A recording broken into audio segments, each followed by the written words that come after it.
गाइजहरु welcome to my vlog. यो मेरो छोटो भ्लगमा चाहिँ हजुरहरूलाई स्वागत छ। धन्य लडे यार। अब हामी चाहिँ यहाँ के भन्दाखेरि हामी जङ्गल सफारीको लागि आएको। हेर्नु पुरै चारैतिर जङ्गल छ। हाम्रो साथीहरू हुनुहुन्छ दुईजना, हामी चाहिँ दुईजना तीनजना मिलेर यहाँ बँदेल मार्न आएको आज। ल बँदेल भेटिन्छ कि भनेर मार्न आएको। भाला सहित आयो। भाला सहित भालाले हानेर बँदेल मारिदिउँ भनेर आएको।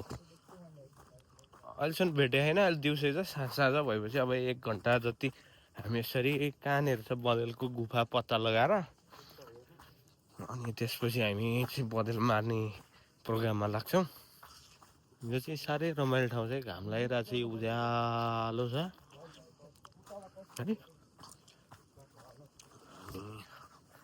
केही क्षणमै हामी पत्ता लगाउँछौँ बँदेल बहिनी कहाँ हो। बाटो साह्रै अर्जिल चाहिँ हेर्नु त, ढुङ्गै ढुङ्गा, साह्रै अर्जिलो बाटो छ। हेर्नु त ल, माथितिर हेर्नु त, माथितिर पुरै हामी यो एउटा के अरे असारमा त्यो भेला आउँदाखेरि खरे खोला बग्छ नि नेपालमा, हो त्यस्तै खालको छ। माथिबाट बग्दै बग्दै बग्दै आएर ऊ तल पुग्छ पानी पर्दाखेरि। पुरै त्यस्तो छ। ल हेर्नु है, हामी चाहिँ यो ठाउँमा छौँ। पुरै चारैतिर जङ्गल, कना जङ्गल, चारकोसे झाडी जस्तै छ। पुरै सल्लाको जङ्गल छ।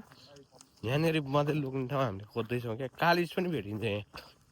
कालिज पनि खोज्ने गरेर टक्क भरे बेलुका हन्टिङ हानेर टक्क मासु र भात सप्राक हान्ने हो। हेर्नु है त, आजलाई यति नै। अब बँदेल भेटेपछि अर्को भ्लग आउँछ है त गाइजहरु।